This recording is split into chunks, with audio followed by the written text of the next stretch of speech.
The lush green valleys and gentle rolling hills of the Scottish borders. If you've never been here before, you could be forgiven for thinking that this landscape was an eternal scene, a picture which has always been, a place where life moves a bit slower, where people are not concerned about the hustle and bustle of city life, a place nestled in between the great cities of northern England and the great conurbations of southern Scotland. But if you did think that, I'm afraid you'd be very, very wrong. Because this, the Scottish borders, was once the beating heart of British politics and economics.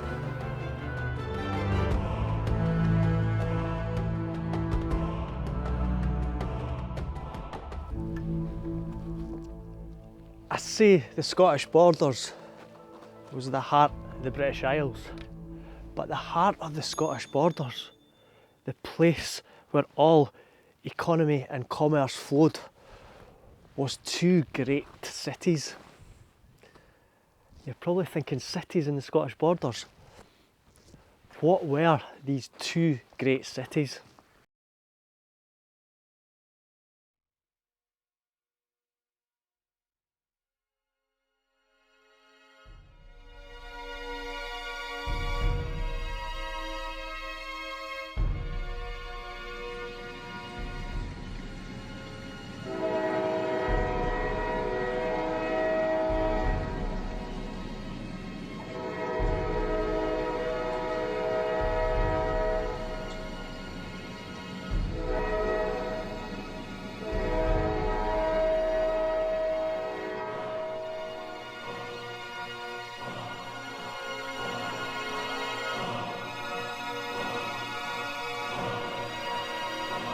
This is modern day small English market town Berwick-upon-Tweed. But in the 1300s, this was a Scottish town. And not only that, this was the largest city in the whole of Scotland, never mind the Scottish borders.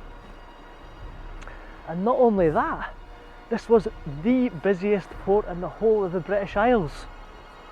1/4 of the gross export from the entire British Isles flowed through the city of Berwick-upon-Tweed here. What happened?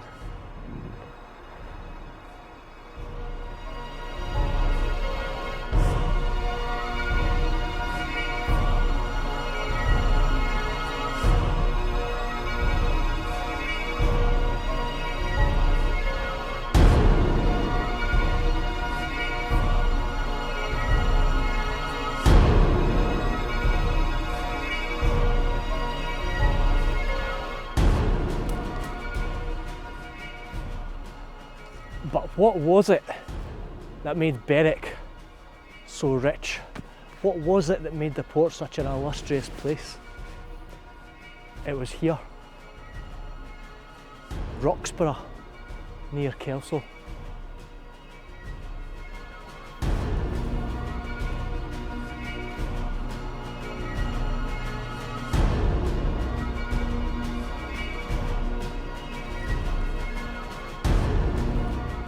The city in the Scottish borders, which was feeding this huge trade out of the port of Berwick, has unfortunately been wiped off the map.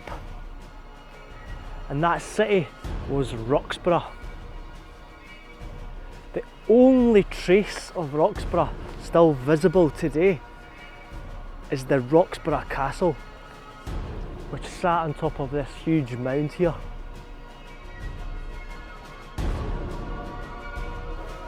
These are the remains of Roxburgh Castle, a sight which never fails to amaze me.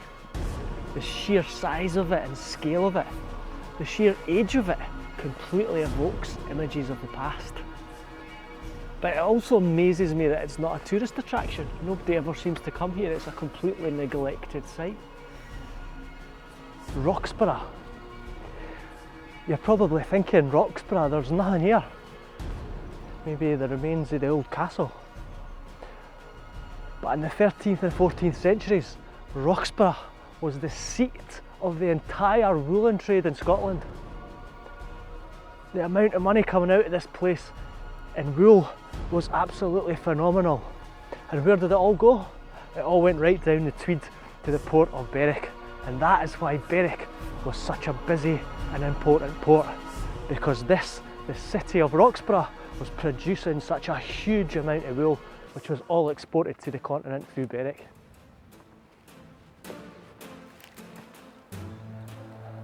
In the 12th and 13th centuries, the huge economic power of Roxburgh made the place a huge political power as well. The kings of Scotland based themselves here in Roxburgh Castle. Roxburgh was the acting capital of Scotland for a time.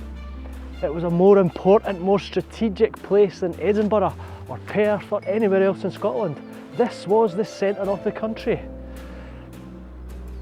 Unfortunately, however, the strategic position and its proximity to the English border made Roxburgh a huge target for the English army as well as the Scotch. The castle was sacked time after time by the English army, and the town of Roxburgh paid the price for that as well. But that was nothing compared to what happened in Berwick.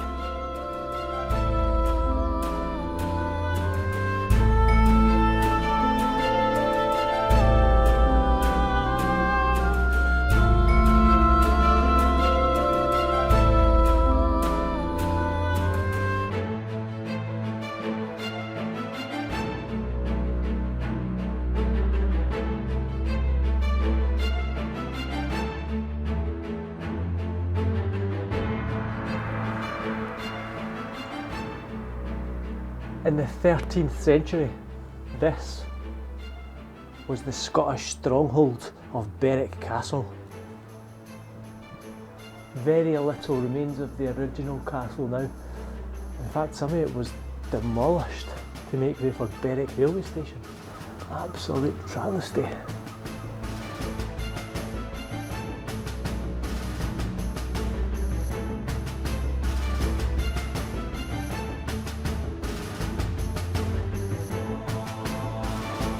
The whole landscape of Berwick and Scottish Berwick Castle here behind me changed dramatically and forever in 1296 when Edward Longshanks' English army made their first foray into Scotland.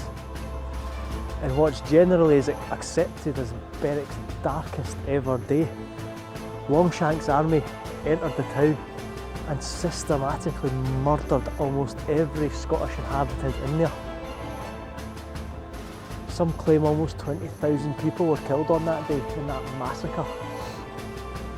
It was only at the point where one of the English soldiers was murdering a woman in the throes of labour and the baby was pulled from the woman's womb and murdered as well, that somebody in the English army had the heart to stop and the massacre stopped.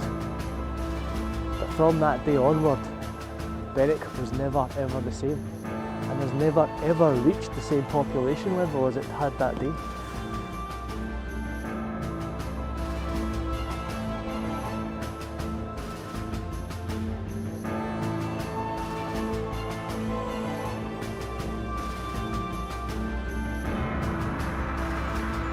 The strategic importance of Berwick Castle was demonstrated by Longshanks after the execution of William Wallace in London.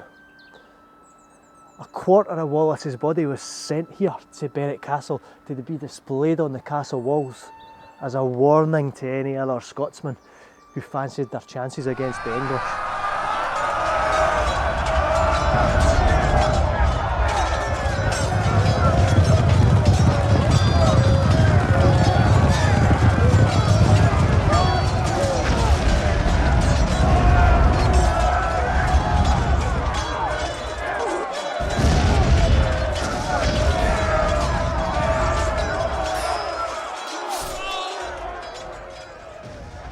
Both cities withered.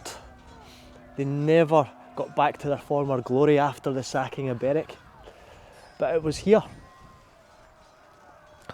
on this bleak, lonely hillside on the 9th of September 1513 that the nail was really hammered into the coffin on these two cities ever being a part of the Scottish borders again.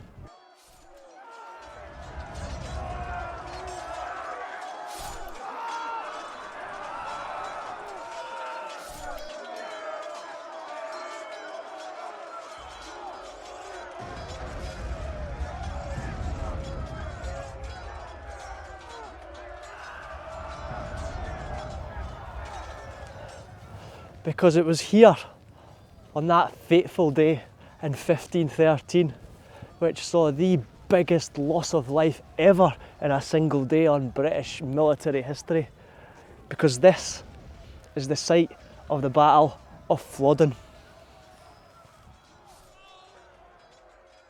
On that day, the Scottish troops were massed at the top of the hill over there. The English troops were massed here and right down this side. Utter carnage prevailed. Over 10,000 Scottish men lost their lives and over 4,000 Englishmen. The King of Scotland at the time, James IV, was also killed. It spelt a complete end to Berwick ever being part of Scotland again. And it also marked the start of reaving country for the Scottish borders. The town of Roxburgh was wiped off the map. It was never really used ever again.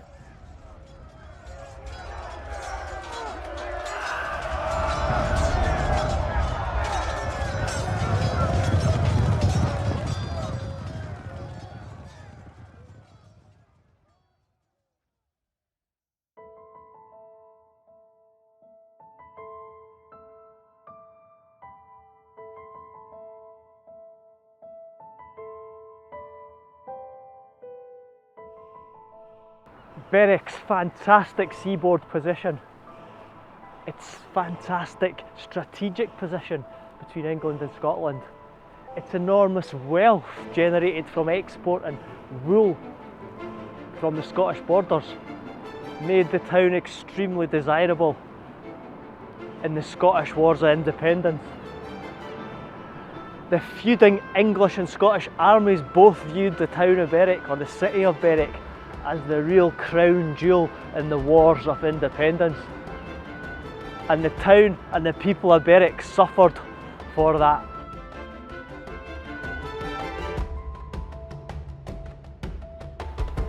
After Flodden and the almost obliteration of the Scottish army,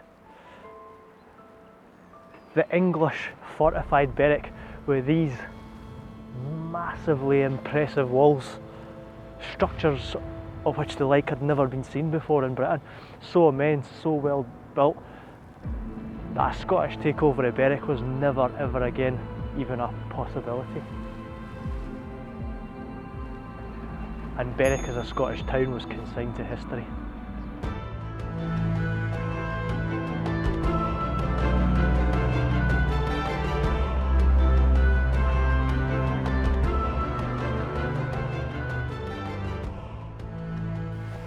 The city of Roxburgh rivalled Edinburgh in medieval times for the title of capital city of Scotland. The castle here was home to the kings of Scotland. Unfortunately, such a strategic position, a position of power and an economic centre brings unwanted attention from enemies, and that's exactly what happened here in Roxburgh.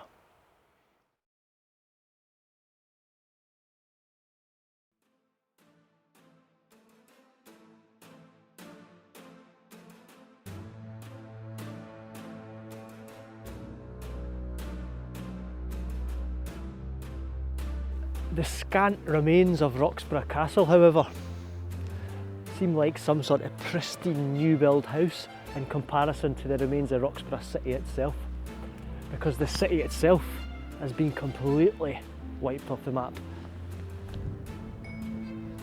It is but a field. There is no trace whatsoever of any building above the ground. It's a crying shame.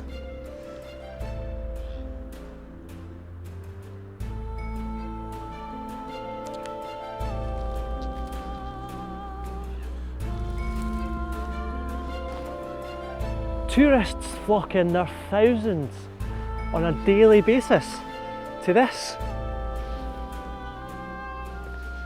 Floors Castle, which isn't even a castle. It's an 18th century stately home built by some rich landowner with no real place in any part of Scottish Borders history.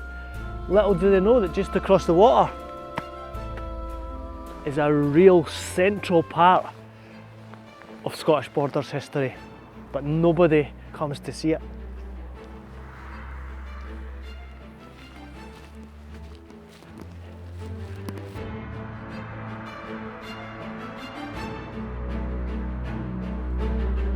The modern day fate of Roxburgh, however, was far worse than that of Berwick. As Berwick diminished to a small market town in England, Roxburgh completely disappeared off the map. Behind me now, this field is all that's left of Roxburgh. This should have been Princes Street, the Royal Mile, but instead not a single trace of any building survives on the site. A sad, sad sight.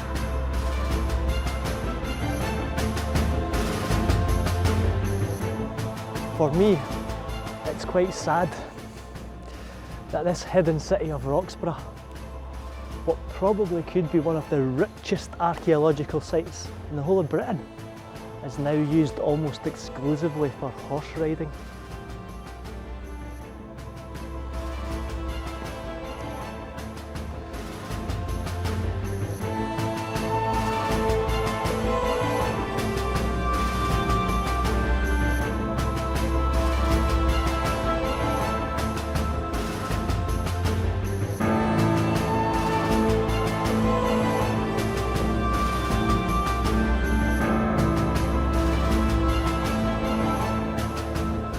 So what would this landscape have looked like if the two cities had survived and were both still in the Scottish Borders?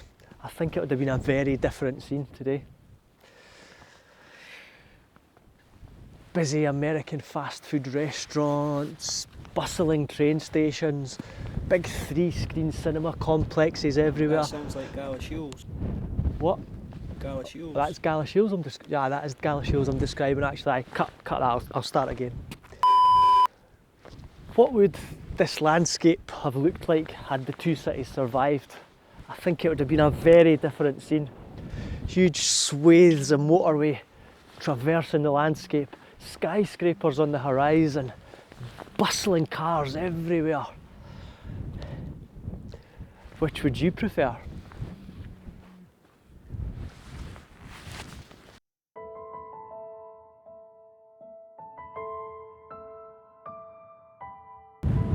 Yeah, so the next time one of your friends from Edinburgh, Glasgow, London, Shanghai, Rio de Janeiro, one of these places tries to take the mick at you for being a chuckter or a country bumpkin, you just need to say to them, yeah, well what part did your city play in the economy in medieval Great Britain? Get right up, yeah.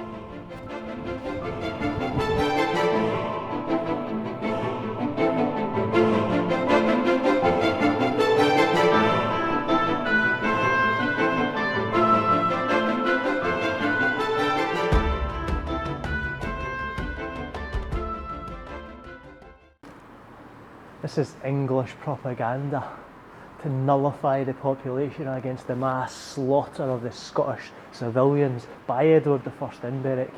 Just don't believe a word yet.